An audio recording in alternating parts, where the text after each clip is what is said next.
انا بصور لكم القلبه اللي عملها موضوع احسان. كلنا فجاه بقينا نفكر في اللي جاي، مين هياخد ايه. الحاج فتح الباب للشيطان من غير ما يقصد. ازاي بس يا مستكاوي؟ الراجل فكر صح، عاوز يضمن حق الولايات والواد اللي لسه في اللفه. ايوه القصد خير عيناه، لكن زي ما بيقول شوقي كل واحد ابتدى يفكر في المال والورث والحق والمستحق، والنار هتشعلل. ربك يستر يا جدع. يا ترى ده يا ضنايا لما تكبر اخواتك هيسألوا عنك ولا يعرفوا؟ ويا سلام، يا سلام بقى لو نزلت دمعتين يشعتفوا قلب الحاج. كفايه بقى، كفايه يا دوله تعملي معروف. ايه يا حافظ، زعلان على ابوك ولا مكسوف من اللي هو بيعمله، ولا حاسس ان انا كلامي صحيح وان انت مش قادر تحل ولا تربط؟ صبرك عليا يا دوله، صبرك عليا. بكره تشوفي مين اللي هيحل ومين اللي هيربط. انت بتتكلم عن ايه يا زينب؟ هيكون عن ايه بس يا شوقي؟ عن حقك وحق ابنك اللي في بطني. جرالك ايه يا زينب؟ انت هتعملي زيهم؟ ما كانتش كلمه قالها الحاج في ساعه تجلي. اوعي تكوني مصدقه انه هيكتب الارض صحيح باسم احسان. تبقى ما تعرفيش ابويا ده عليه حركات ورسم خطط ولا الخواجه رومل اللي بيقولوا عليه ده. يرمي لك الكلمه من دول يخليك تلف حوالين نفسك زي النحله، ويقعد هو من بعيد يتفرج عليك يشوفك هتعملي ايه. وممكن يطمعك بحاجه لغايه ما تحسي خلاص انها بقت بين ايديك، تيجي تمد ايدك عشان تاخديها تلاقي ايده هو سرقتك وخدتها، ويقنعك ان انت اللي سايباها بمزاجك. ايه اللي يسمعك كده يقول انك بتكرهه؟ انا اكرهه؟ انا اكره ابويا؟ بالعكس، انا مشكلتي الوحيده ان انا بحبه. زي ما اكون بشوفهم لاول مره. ما انت اللي لخبطتهم يا سي الحاج. تعرفي يا سنيه، اللخبطه دي هي اللي كشفت غرض كل واحد فيهم ونيته. بس ما كان لهاش لزوم دلوقتي. انا ما كانش في بالي اعمل كده قبل حكايه احسان. شفتها وهي بتعيط وتندب حظها، قلت لنفسي يا ترى يا بنت مين اللي هيحميكي لو جرالي حاجه؟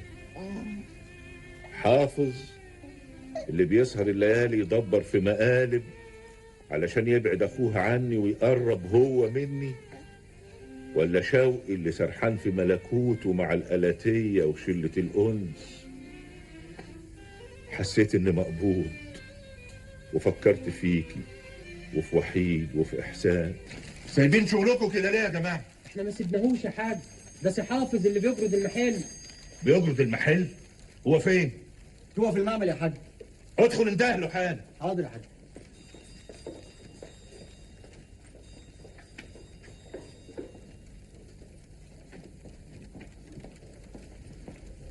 انا هو يابا. ايه الجرد اللي انت بتعمله من غير ميعاد ده يا حافظ؟ لا ابدا، بس كنت عايز اقدر قيمه المحل كله. ليه؟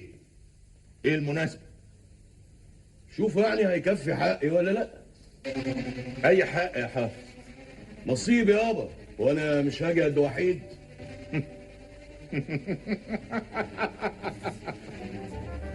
ايه يا شوقي، مش عايز نصيبك انت الاخر؟ ما يلا تختار انت كمان، ولا تحب اموت الاول؟ عايز تورثني بالحياة يا حافظ، وانا اللي كنت بحسبك ظهري ودراعي اليمين؟ لا حافظ ما يقصدش يابا، هو بس فهم غلط. هو كان فاهم يعني ان انت عايز تكتب حاجتك باسامينا عشان الضرايب. هو قال لي كده امبارح. ايوه يا حاج، هو مظبوط كده زي ما قال شوقي. انا قلت له كده امبارح. يا خسارة، كان نفسي تحبوا بعض اكتر من كده. كان نفسي انتوا اللي تيجوا وتقولوا لي اختنا احسان انصدمت وانت لازم تجبر بخاطرها وتعوضها. يابا احنا موافقين على كل اللي انت عملته، اكتب لها اللي انت عايزه، ومش هي بس، ووحيد والست والدته. ده المال مالك يابا وانت حر فيه، ما حدش له عندك حاجه. ايوه يابا مظبوط الكلام. واذا كنت زعلت من حكايه الجرد والكشوفات اهي مفيش داعي منه. يلا انت هو شوف شغلك يلا. يلا خش. هذا معلم. يلا. زعلش مني يا حاج. انا غلطان، ما كانش قصدي اللي حضرتك فهمته. على كل حال خلاص انتهينا. المهم دلوقتي تشوف عربية تنقل البضاعة اللي في المخزن. حاضر. بقول يا حاج، انا كلمت عمي كاظم بيه على حكايه الاذن الاضافي بتاع التموين، وعدني انه يكلم وزير التموين بنفسه. انت حضرتك عارف انهم قرايب. ايوه عارف، ولما يحصل هبقى اروح ازوره واتشكر له.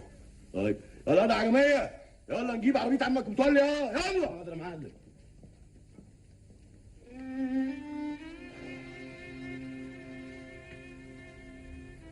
لسه ما انش الاوان يا شوقي اوان ايه يا حاج؟ انك تاخد بالك من نفسك وتشوف مستقبلك. يا حاج انا من هنا ورايح مش هسيب المحل والقهوه والمغنى والحاجات دي، يعني يبقى بعد الشغل. اهو ده الفرق